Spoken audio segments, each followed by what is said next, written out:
and welcome again. It's been like a minute. Now we are doing the analysis of A Silent Song and Other Stories, an anthology of short stories compiled by Godwin Siundu. And this is a book that's being examined as an optional text for high school students in Kenya.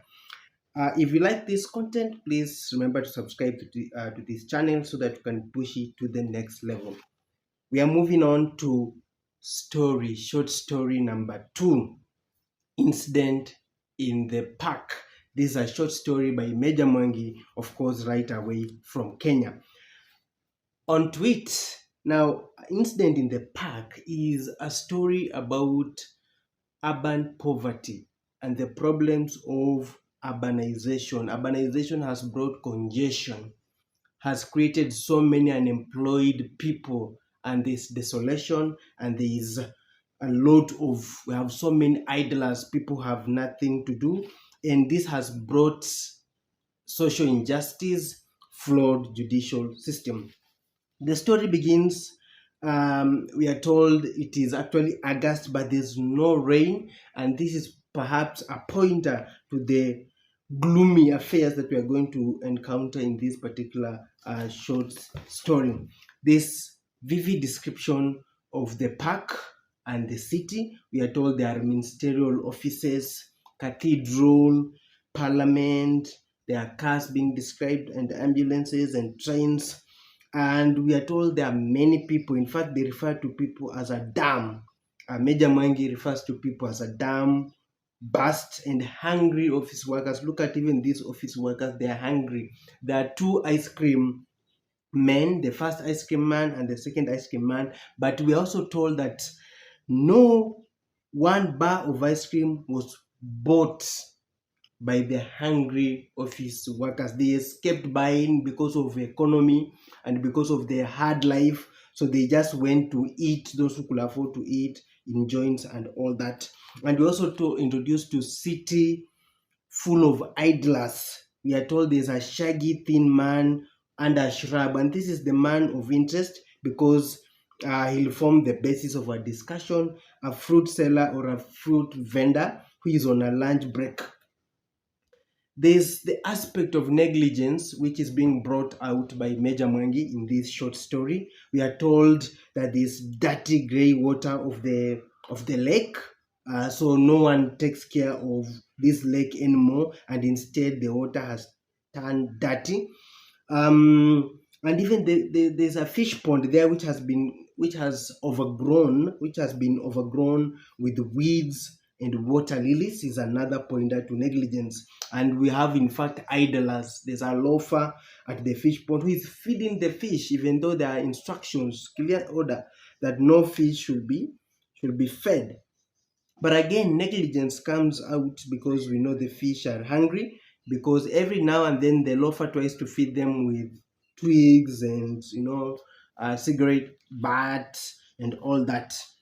Now the point of concern is the man selling fruits, or the fruit seller, because as we continue to journey with Meja Mwangi, we are told that there are two city constables who demand to see the license of the ice cream man. This is the ice cream man. And then we don't know really what happens because of the crowd of people, but we encounter the two city constables when they are dealing now with the fruit vendor. In fact, he is accosted. We are told that he is accosted by the city constable. They demand a license from him, but he has no license. And in continuation, in addition, he has no identity card. He even offers to bribe the city constables. He had 5 shillings, claiming that he had sold, that's the amount he has made for the day, 5 shillings. But the two city constables arrest him. They tell him that he will explain to the judge. And now this one brings in the idea of judicial system, which has a problem, flawed judicial system. And because the fruit seller swears that the judge will have him hang, he is actually selling those fruits because he has a pending case with the same judge, and he says he could not afford fine, and that's why he's selling a fruit to afford that particular fine. And to point towards judicial uh, floor. The fruit seller says that the judge is a tyrant. He says that this judge is a tyrant and he will have him hang. He even increases his bribe. Remember earlier on he had offered to bribe these constables 5 shillings, but they refuse, and so he increases to 10 shillings. But they did not say anything. They arrest him. One of the constables take his basket full of fruits and then try to push him, and he tries to escape by running away, but it's unfortunate because of the crowd. They respond to the calls of the constable and they try to catch him. Unfortunately, the fruit vendor, um, he stumbles and falls into a ditch along the road, and he's stoned. People, because these are idle people, hungry people, and that's the only way they're actually braying for blood, and they kill him. And this one, of course, brings about the question of mob justice for an innocent man, someone who's been condemned without even proper hearing. And it also pointed towards the flawed legal system. So the problem of urbanization as well as urban poverty creates congestion, creates it puts a strain on the resources which are available, and many people find themselves they have nothing to do, and that's why this city as painted by Meja Mwangi has a lot of idlers. Now, what are some of the possible cases, questions that can be asked from this short story? The direct one is actually urbanization brings with it many problems, and then you write an essay based on this particular short story. Another question is, a flawed judicial system can mess up the lives of innocent poor people, and then you write an essay based on this short story. If you are asked such a question, please just bear into consideration the points that I've tried to highlight.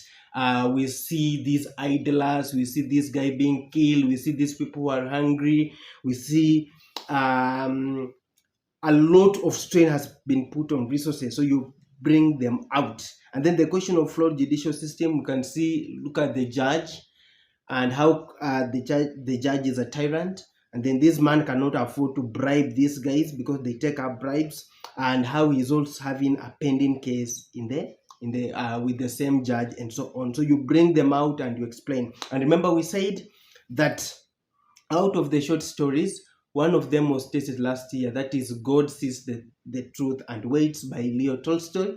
So you don't have to waste your time going through that short story, maybe just for your own knowledge, but from experience, neck cannot taste the same story twice. So maybe you ignore that short story, you strike it off your list as you focus on this one.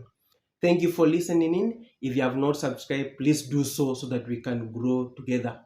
Until next time, bye.